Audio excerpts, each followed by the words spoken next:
Hi everyone, I hope you're well. You're with the company of Dr. Powar, and today I shall be providing you with another tool that you can put in your toolbox, as I said in my very first video to you, and hopefully you'll be able to make good use of this tool today and going forwards. So what I'm going to be talking about today is the art of negotiation, and as you always know, whatever I've presented so far, I've never read of anything, I've never copied anything, it's not my style, but I'm going to break that today. I am going to read something, but I'm pleased to say I shall be reading my own work. It's called The Art of Negotiation, and it's an article that I published in 2011. I've been publishing a lot of articles and this is one of them. And if you so wish, I will send it to you. But before I carry on, do hit the like button, do hit the subscribe button. Some of you are telling me you're not getting the videos when they come out. You also need to hit the bell button and then you will get notified. So anyway, let me make a start very quickly. So the art of negotiation, believe it or not, this is something we all do every day. Every day without fail, we do it. Sometimes we're just not aware of the fact that we're doing it, or we think we only do it in a formal setup, and that's not the case. Even when we're negotiating to meet up for a coffee with a friend, what time, what location, what venue, what suits, what doesn't suit, that's negotiation. When you're negotiating with your children and you're telling them to do the homework and they don't want to do it, oh mum, can I do it later? And you say, okay, this, that, you're negotiating. So a lot of negotiation goes on all the time. And then there's the other end of negotiation where officials are negotiating to get hostages released. That's a different kind of negotiation, but nonetheless it's negotiating. So let me start off with, I'm going to give you a practical perspective and what we need to achieve. So negotiation is something that both parties need to feel that they've got something out of it. And hence I've written here, it's got to be a win-win situation.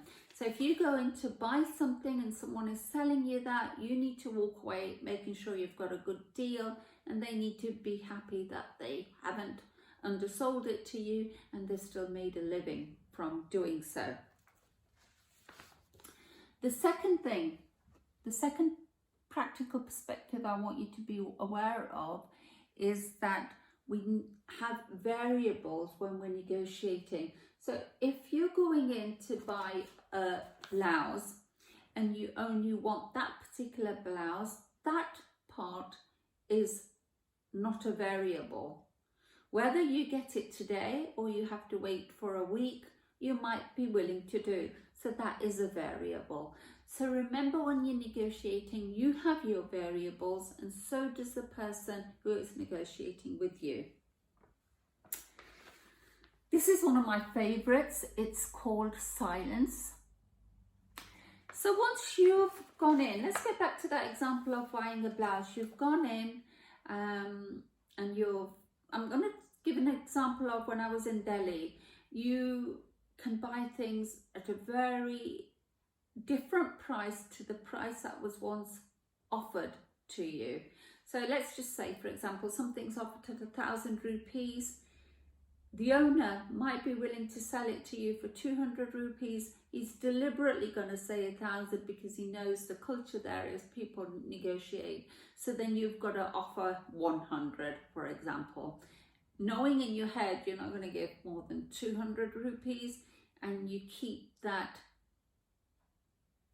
figure. Once you've given it, you say, I'm only going to give you 200 rupees, or you say in Hindi, "Main 200 rupees aapko dungi." You stop there. You stop there.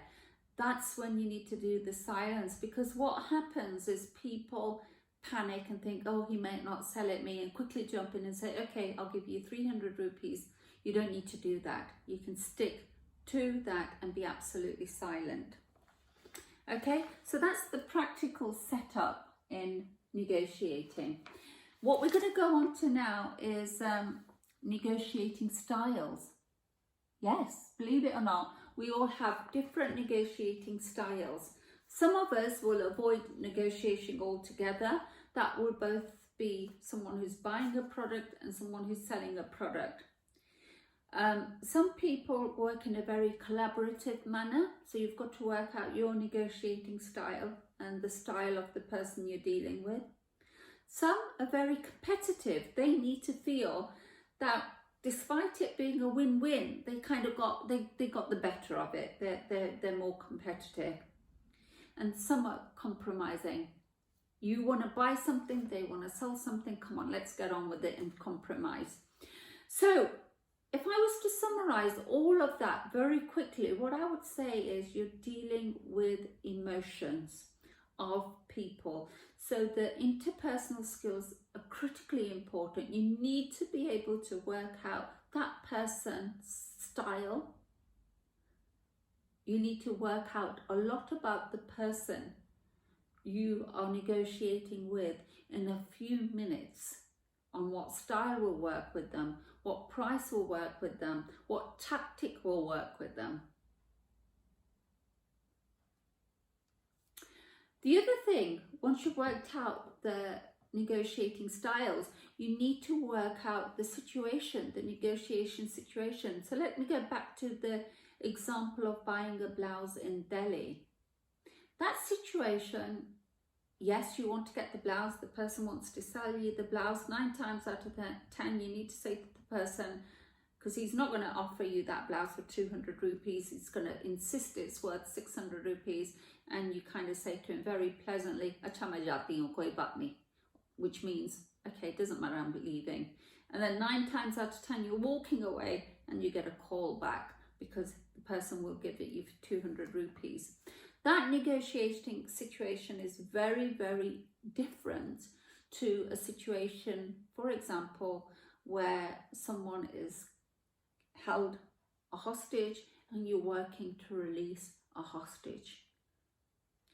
But what you are still working with is emotions of people. You still need to work out the weak points. What works for you and what works for the person. Once you've done that, you're going to still get that win-win situation. The other thing I've put here is the right time. Yes, there's the right time for negotiating as well, and it's critically important you've worked on that. So for example, let's go back to the Delhi example. You're going shopping, you want that blouse. A better time to sell that, to buy that blouse at the price that you want is right at the end of the day, when the shopkeeper's thinking, come on, let me just get another sale, or at the beginning of the day when he wants to get a sale in, and similarly for all other examples. What I've done then next is I've offered an academic viewpoint, which I'm not going to go into now. That's quite academic, because I've got an academic background as well. But like I say, if you do want to read this, I'll be more than happy to send you it. So I hope you've enjoyed today's little talk about negotiation.